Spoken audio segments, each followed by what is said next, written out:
একজন অন্ধ সাহাবী আল্লাহ রাসূল সাল্লাল্লাহু আলাইহি ওয়াসাল্লামকে সে বললেন, ইয়া রাসূলুল্লাহ, ইয়া হাবিবাল্লাহ, আমি তো অন্ধ ব্যক্তি, আমি প্রতি ওয়াক্তে মসজিদে আসতে পারি না, আমার জন্য কি কোনো রখসদ আছে নাকি? ইয়া রাসূলুল্লাহ, আপনি একটু বলুন, আমি জানতে চাই। আল্লাহর নবী জনাবে মুহাম্মদুর রাসূলুল্লাহ সাল্লাল্লাহু আলাইহি ওয়াসাল্লাম তিনি বললেন, তোমার জন্য রখসদ আছে, তুমি মসজিদে আর আসবা না, বাড়িতে নামাজ আদায় করে নেবে, যেহেতু তুমি অন্ধ। অন্ধ সাহাবী বাড়িতে রওনা হলেন। আল্লাহ রাসূল সাল্লাল্লাহু আলাইহি ওয়াসাল্লাম তিনি ওই অন্ধ সাহাবীকে আবার ডাকলেন, ওই অন্ধ সাহাবী, তুমি শোনো, তুমি তো অন্ধ, ঠিক আছে, তুমি তো পায়ে হাঁটতে পারো, আর আজান তোমার কানে যায়, সুতরাং হে অন্ধ সাহাবী, তুমি মনে রাখবে, তুমি যখন আজান শুনতে পাবা, আজানের জবাব দিবা এবং মসজিদে এসে তুমি জামাতের সঙ্গে তুমি নামাজটা আদায় করবা।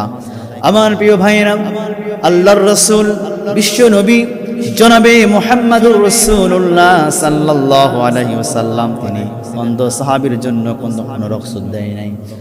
আল্লাহ রাসূল সাল্লাল্লাহু আলাইহি ওয়াসাল্লাম অন্ধ সাহাবীকেও বলেছে, অন্ধ সাহাবী, যেহেতু তুমি আজান শুনতে পাও, আজানের জবাব দিবা এবং মসজিদে এসে তুমি জামাতের সঙ্গে নামাজটি আদায় করবা। ওই অন্ধ সাহাবী এরপর থেকে তার বাড়ি থেকে, বাড়ির দরজা থেকে মসজিদের দরজা পর্যন্ত একটি সুতা বা একটি দড়ি সে বেঁধে রেখেছে। ওই দড়ি ধরে ধরে ওই অন্ধ সাহাবী প্রতি ওয়াক্তে নামাজ জামাতের সঙ্গে আদায় করার জন্য মসজিদ আগমন করতেন। আল্লাহু আকবার। একটা অন্ধ সাহাবী, এর জন্য কোনো রখসদ নাই, রখসদ নাই। আমরা চোখে দেখি, আমরা সুস্থ আছি, পা আছে, সব আছে, এরপরও আমরা এমন মুসলমান, আমরা নামাজ পড়ি না। আমরা মুসলমান, আমরা নামাজ পড়ি না। আমরা মুসলমান, আমরা মিথ্যা কথা বলি। আমরা মুসলমান, আমরা গীবত করি। আমরা মুসলমান, আমরা শাকায়াত করি। আমরা মুসলমান, আমরা চকলখড়ি করি। আমরা মুসলমান, আমরা বিনা অপরাধে মানুষকে হত্যা করি। আমরা মুসলমান, আমরা মেয়েদেরকে, মা বোনদেরকে আমরা ধর্ষণ করি।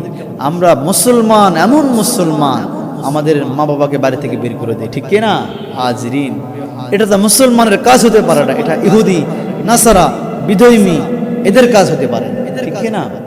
মুসলমানদের কাজ এমন নয়। এই মুসলমানরা তারা আল্লাহ রাসূলের আদর্শ ফলো করে। আমার প্রিয় ভাইয়েরা, আল্লাহ রাব্বুল আলামিন কুরআনুল মাজিদের 29 নম্বর পারা সূরা কলামের প্রথম দিকে আল্লাহ রাব্বুল আলামিন বলছেন, যাদের মুখস্থ আছে সোনালী আয়াতগুলি আমার সঙ্গে পড়ুন। নুন ওয়াল কলামি ওয়া মা ইয়াসতুরুন মা আনতা বিনি'মাতি রাব্বিকা বিমাজনুন ওয়া ইন্না লাকা লাআজরান গায়রা মামনুন ওয়া ইন্নাকা লাআলা খুলুকিন আযীম فستبصر ويبصرون بأيكم المفتون।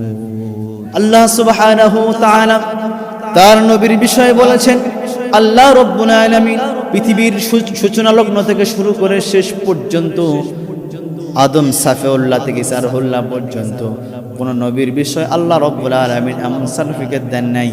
কিন্তু আল্লাহ রাব্বুল আলামিন তার আখির জামানার নবী মুহাম্মদ সাল্লাল্লাহু আলাইহি ওয়াসাল্লামের বিষয়ে আল্লাহ রাব্বুল আলামিন বলেছেন, নবী আপনি উত্তম আদর্শের উপরে রয়েছেন। আল্লাহু আকবার। আমার নবীজি উত্তম আদর্শের উপর রয়েছেন, সুতরাং আমার নবীজিকে অনুসরণ করতে হবে।